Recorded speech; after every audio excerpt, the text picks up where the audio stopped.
Hey there, Hollywood fans, and welcome to the final Hollywood show of 2025. It has been, you know the word, an absolute banger this season. It's been wall-to-wall, chock-a-block. We've had so much to do. I've been running around chasing the GXCCs, the Farm Jams, the Overlands. I've been out at Impy. I've been on the full South African Rally Raid Championship Tour. I've been on the Safari Rally. I've been up at Roof. It has been absolutely epic. I'm absolutely exhausted and super happy to sign off with an absolutely spectacular final show. Last weekend, me and the lads went out to the last round of the Overlands, the official final job of the year. This is what went down.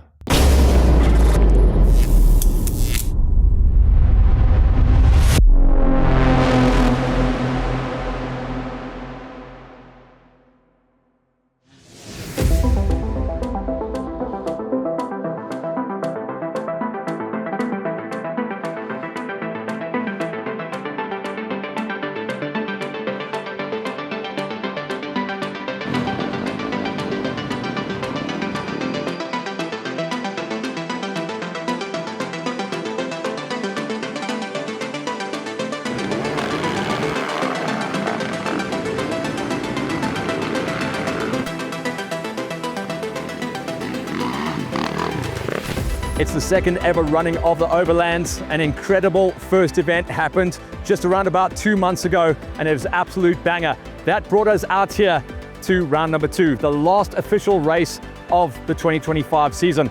But in round number 1, the great story was everyone understanding how the format runs. You get here nice and early, you go and do a sighting lap, and you go out and go racing.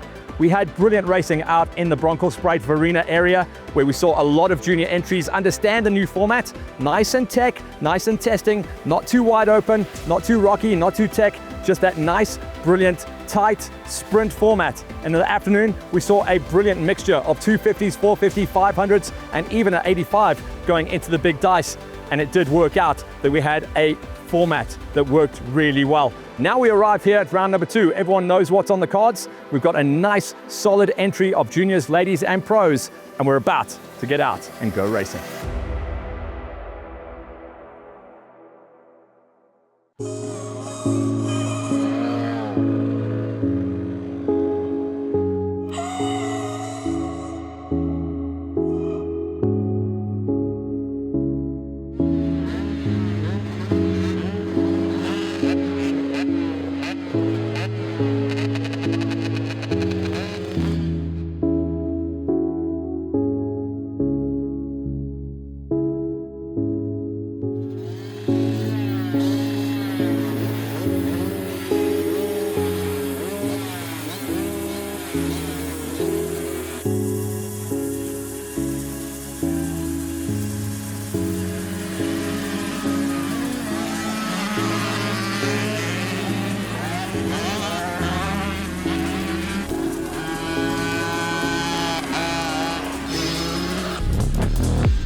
I'm stood at around about the halfway marker of the junior lap, where the riders will be working both sides of the forest here underneath the power lines. Really technical in the forest, quite slow rolling speed and very tight. So the riders are going to be working hard on the brakes and on the gas the whole way through the day. When they pop out into the open section behind me, it's a bit of a almost a ski slope where the riders will be going up and down through the tapes. Nice split markers there for the 50cc riders as well, so they don't have to do all of the tech zones like the slightly bigger junior riders do. And then when they finish, they're going to be climbing up this nice little rocky climb. Nothing too major, certainly not Roof of Africa, but a nice spectator zone because the pits are literally 100 meters that way. So we're going to see a lot of mums and dads and supporters here for the juniors. They'll ride up and over to the high points before they drop into the last forest section. Super dark and super tight in there. We're going to see rolling speeds of between 10 and maybe 15 kilometers an hour for the juniors, but a very, very testing, demanding, but fun junior lap. Let's go out and climb the ladders then for our 50cc's. To be very honest, a custom-made track for the 50cc warriors, where the top 3 were made up of LC Libber. He got 2 laps under his belt, and the juniors came back with incredible feedback. The guys were on and off the throttle the whole way through, working on the back and the front brakes and working on their technical riding skills. The forest section was really dialed in for the 50s. 5 laps on the lead lap for Ethan Preston. Actually looked like he was going to be a good combatant for the eventual race leader. and that, of course, was Blake Kruger. The Bikers Warehouse Husqvarna Pro nailing down another win and drawing a line under a dominating season.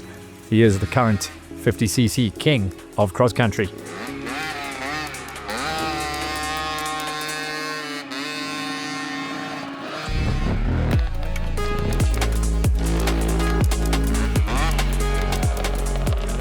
It was a very nice track, I can be honest.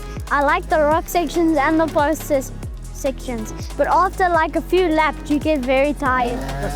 65cc pros saw some of the top big swingers all on the lead lap inside of the top three. Cooper Jackson rode out of his skin in his first full season of racing. He's starting to become a key player, a name that's famous in the world of Hollywood racing. Klein Shane Nienaber, he was on a 6-lap count as well and narrowly missed out on the win by a slender 30 seconds. Best on the day, Sebastian Nall, coming into an incredible run of form in the latter half of 2025. He takes the win on the 65s. It was good. It was very technical, tight and twisty. Crashed a couple times. We were very tight and close together with everybody. 85 juniors gave us the fastest laps in the morning session on the little track, where Alexander Compan also stayed on the lead lap, putting 7 laps under his belt. Really enjoying his time out there in the mixed and varied terrain. Joshua Fotheringham also came good in the latter half of the season. One of the big kids that can really throw the 85cc machines around. He was the best of the rest in the number 2 spot.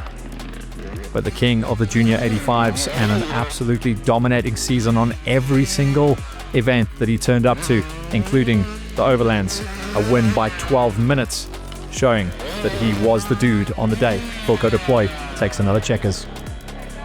It was fun, tight, twisty, fast, and I just want to say thank you for my sponsor Pick n Pay and my mom and dad making this possible for me.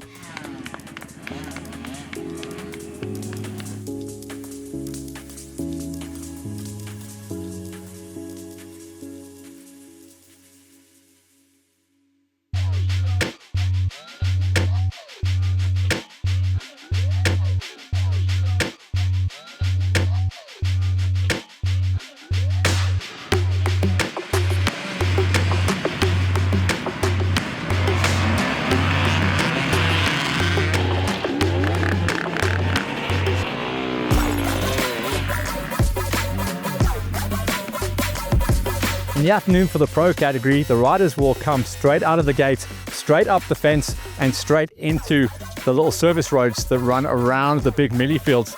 That takes us to around about kilometer 2.5, not even kilometer 3, and then we go into some choppy grassland areas. So this might look smooth as butter, but this is the smoothest this track is going to get.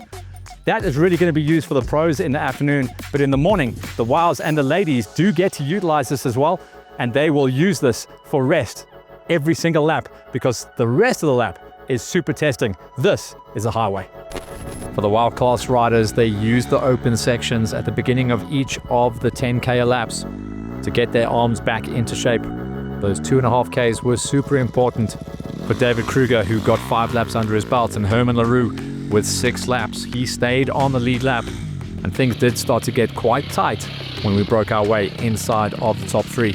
Some of the sections did rut in really nicely on the open section, and the rest was super deep in the bottom open field. Visser was up there into a number 3, chasing onto the back wheel of Francois Brommer. Triumph have used the Overlands to open up shop with their new brand coming into SA Racing. Brommer is making a bit of a name for himself, but there was one man better on the day, taking down the big win, Marco Hutting. And the Hutting racing name stays strong as he takes down the flag. The mom category was a new addition coming into the final round of the Overlands, where we had 2 finishers at the end of the day. Natasha Trotsky, she came in just over a month ago and tried her hand at it, and she got 3 laps under her belt this time around, taking down second place off the back wheel of Chantal Frampton with the win. For the pro juniors, 2 big swingers out there. Juan Agostini would end up doing double duties, pinning his way to a number 2 spot in the morning session. And getting beaten by 1 lap and a handful of beans by Julian van der Berg, who was on an absolute ripper at the end of the season, taking down the fastest lap of the morning session on the big loop. And then for the ladies, huge numbers coming in and a mixed variety of machinery across wheel size and engine capacity. Breaking her way inside the top 5 was Galen Beck, putting a nice day together in the morning session. We do see great feedback coming in for the ladies for this style of event. Not such a long lap and enough time to catch their breath between the more technical sections.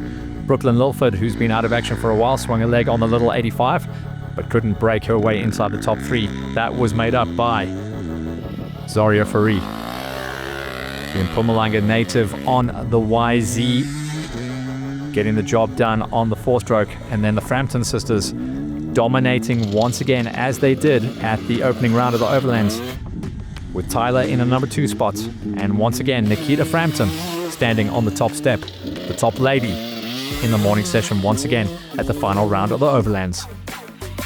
We chatted to Zaria after the flag. This one is tough because I'm not used to doing 7 laps and it was so many turns, bumpy, rocks, everything. My hands are so sore. Sore hands but happy smiles as we look forward and move forward into the afternoon event.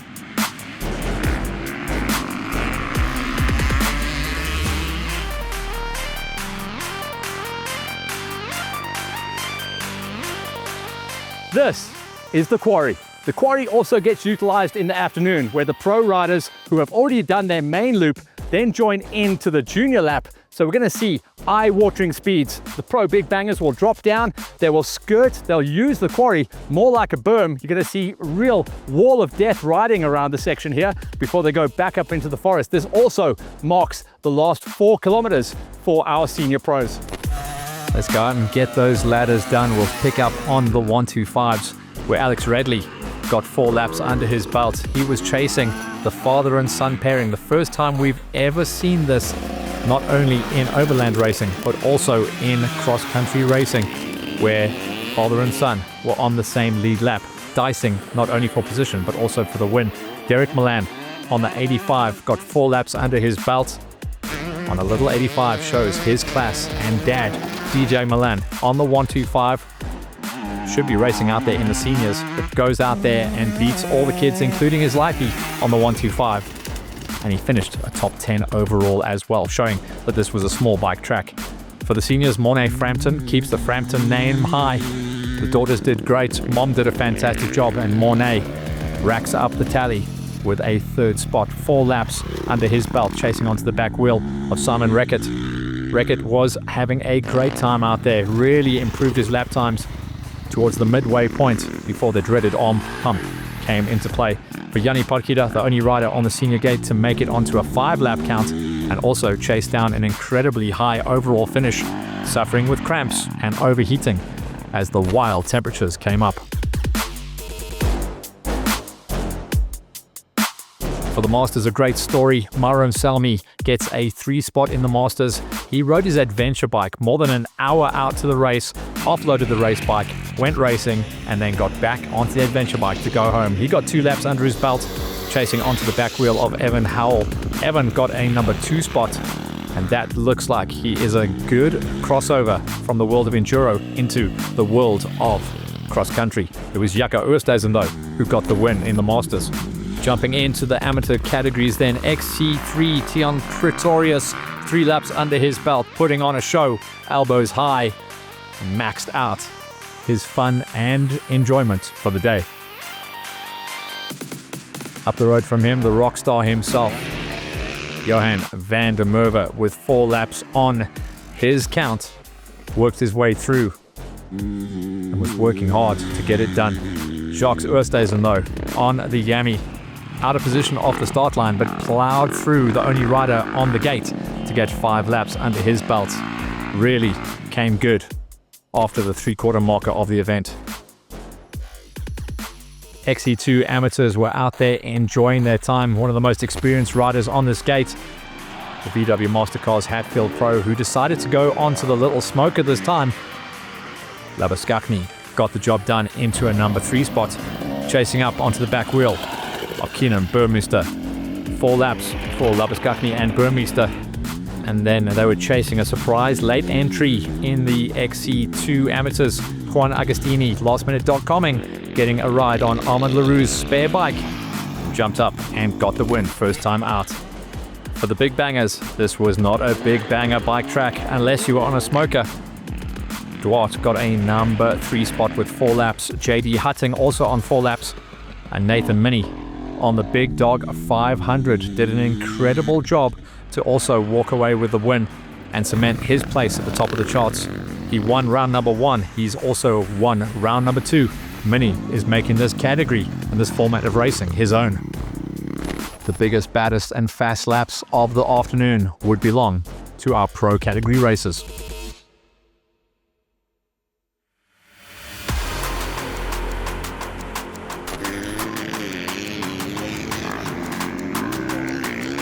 With this being the last official race of the season, everyone was all out there to see what they can get done.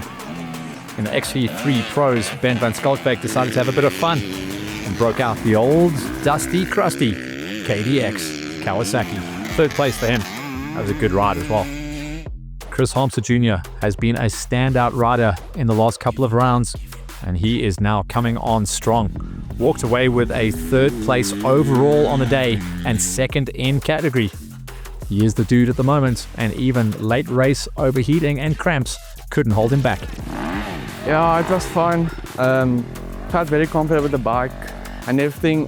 Track was very gnarly, hard on the hands and everything. Lap 2, I was dead. I couldn't push anymore, so I just went smoother and trying to stay consistent. So Harmser takes the 3 spot overall and 2nd in category, the winning category and 2nd overall. That went to Josh Johnson, a former junior and 125 champion on the comeback trail, and enjoyed the terrain out here, pushing himself to the limit at the Overlands.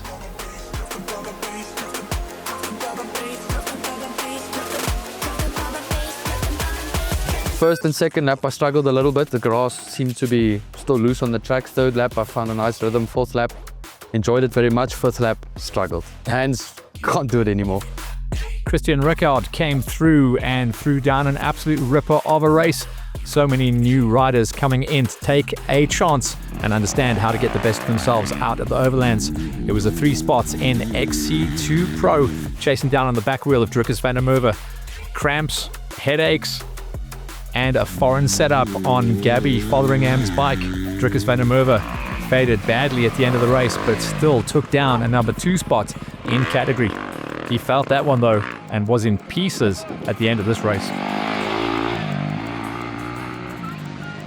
A huge story on the day though was Too Tall, Gav Young on the Shimwells Racing Freshie YZ250X, straight from the shop to the start line. The top 5 overall, and Big Gav was stoked on the new setup and the new layout of the style of overland racing.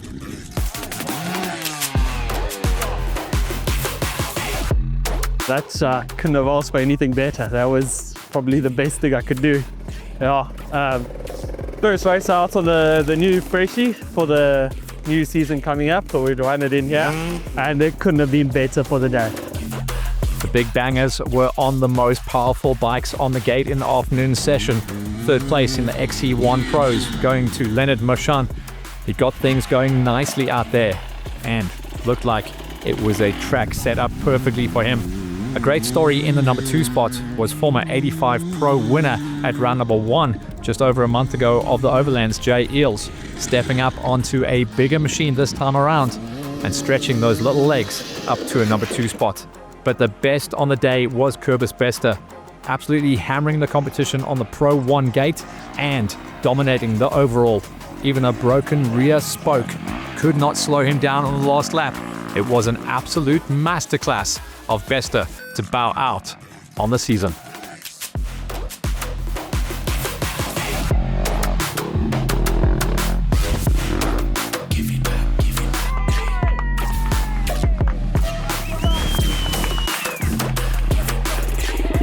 It was actually quite nice. I enjoyed the tight track. It makes me work on my corners because I know I need the corner speed. So I'm happy with the day, and yeah, just enjoyed it a lot. Save for the heat, but that's how it is. So that's us done with Overland for the season. We only hit Overland twice, but the new format of Overland has been a massive success with all the riders. Nice and tight in tech, nothing too fast, nothing too gnarly, and busy and tight. You never get a chance to rest, but the guys are getting used to the sprint format of the Overlands. We look forward to 2026 to see what is around the corner.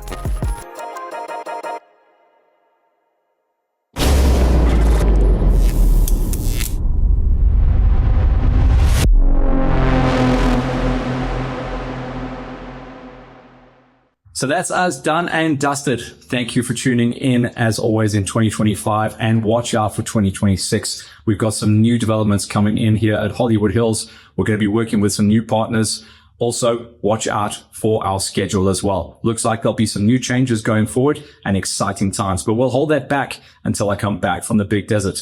If you guys have got Supersport out there or any of the social media platforms, please do follow the Dakar Rally in 2026. We've got tons of great teams on the bikes and the cars, and I'll be hosting the shows each day. So you're going to see a familiar face over in the sandpit, and you can watch me get redder and more sunburns throughout my 3 weeks at Dakar. Thank you to all of our amazing sponsors and partners who have stayed true and loyal to us the whole way through the season. And we can't wait to work with you guys again and bring on new partners going forward into 2026. Have a spectacular Christmas, a safe and prosperous New Year. God bless. We'll see you on the other side.